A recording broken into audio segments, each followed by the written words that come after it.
Malgrat les difamacions, la censura, les sancions de 10.000 euros i els cordons sanitaris, ja som aquí. No es deixin enganyar per les aparences, només som 2 diputats, certament, però representem vora 120.000 catalans. 120.000 catalans que han dit prou. Prou a tots aquests anys de promeses incomplertes, de polítiques autonomistes i proimmigracionistes que ens han desdibuixat i trinxat el país.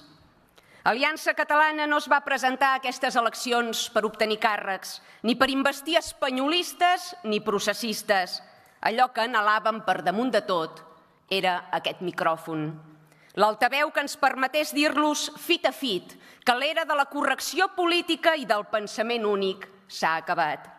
Que no permetrem que continuïn tercermunditzant Catalunya, que no permetrem que continuïn regalant els nostres recursos i serveis públics a qui no ha vingut a contribuir positivament a la societat, sinó a delinquir, a viure de renda, a qüestionar els nostres valors occidentals i a disputar-nos el domini cultural, demogràfic i polític de la nostra terra.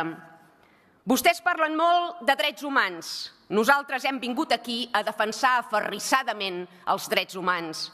Defensarem que la senyora Maria pugui anar a treure sola els diners del caixer sense que ens la fumin per terra amb una estrebada. Que la Laura pugui sortir de nit sense un esprai antiviolació a la butxaca. Que la Fàtima no l'obliguin a entrar a l'aula de segon de primària amb un parrac misògen i fonamentalista al cim del cap.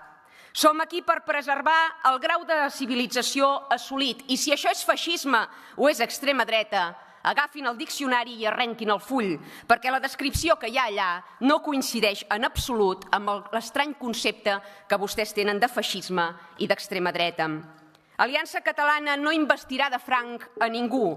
El nostre modest suport té preu, un preu alt, la restitució de l'Estat català i el control estricte de les seves fronteres. Si algú vol el nostre vot, els nostres 2 vots, que comenci a redactar una Constitució catalana i una llei d'estrangeria potent.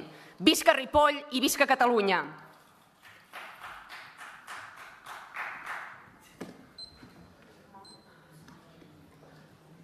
Li vull advertir que, de conformitat amb la jurisprudència del Tribunal Europeu de Drets Humans, la llibertat d'expressió no empara el discurs d'odi o que inciti a la discriminació o la violència. I, per tant, aquesta presidència serà absolutament escrupolosa a l'hora d'advertir-li tantes vegades com faci falta i alhora, si escau, de prendre decisions al respecte. Ara, tot seguit, en representació del subgrup parlamentari de la candidatura